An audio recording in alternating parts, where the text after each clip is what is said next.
देशभरातील कोट्यावधी पीएफ खातेदारांना दिलासा देणाऱ्या निर्णयाची अंमलबजावणी लवकरच केली जाणार असून देशभरातील संघटित क्षेत्रात काम करणाऱ्या कर्मचाऱ्यांची पीएफ खाती कर्मचारी पेन्शन फंड ऑर्गनायझेशन म्हणजेच ईपीएफओकडे काढले जातात।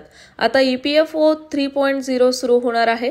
त्यामध्ये खातेदारांना पीएफ खात्यातील पैसे एटीएम मधून काढता यावे यासाठी यंत्रणा विकसित केली जाणार आहे।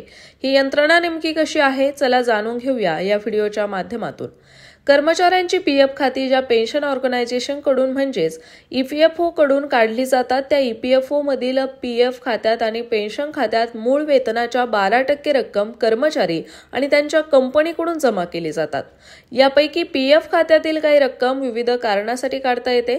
सध्या पीएफ खात्यातून रक्कम काढायची असल्यास यूएएन पोर्टलवरून अर्ज सादर करावे लागतात, पण आता पीएफचे पैसे काढण्याची प्रक्रिया सोपी केली जाणार आहे। याबाबत मोठी अपडेट समोर आली असून श्रम मंत्रालयाच्या सचिव सुमिता डावरा यांनी याबाबत माहिती दिली आहे। कामगार सचिव सुमिता डावरा याबाबत म्हणाले आहेत की आम्ही सभासदांनी दाखल केलेल्या दाव्यांचा त्वरित निपटारा करत आहोत। राहणीमानात सुधारणा करण्यासाठी प्रक्रिया सुलभ करत आहोत। आता दावा करणारा लाभार्थी त्याच्या दाव्याची रक्कम थेट एटीएम मधून मिळवू शकतो। यामुळे किमान मानवी हस्तक्षेप होईल आणि प्रक्रिया सुलभ होईल असेही त्या म्हणाल्या आहेत। ते पैसे एटीएम मधून काढले जातील ज्यासाठी कर्मचाऱ्यांनी दावे दाखल केले आहेत। कर्मचाऱ्यांना अंशतः पैसे काढण्यासाठी अर्ज करावा लागतो।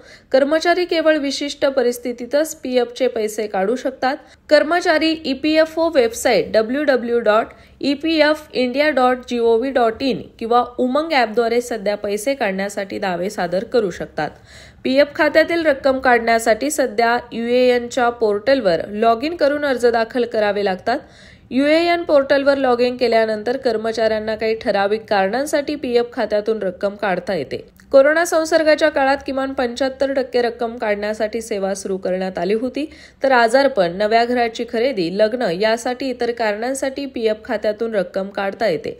मात्र आजारपण वगळता इतर कारणासाठी रक्कम काढायची असल्यास सेवा किमान 5 वर्ष पूर्ण झालेली असणं आवश्यक असतं। पण आता हे पैसे एटीएम मधून काढता येणार आहे। यामुळे किमान मानवी हस्तक्षेप होईल आणि प्रक्रिया सुलभ होईल।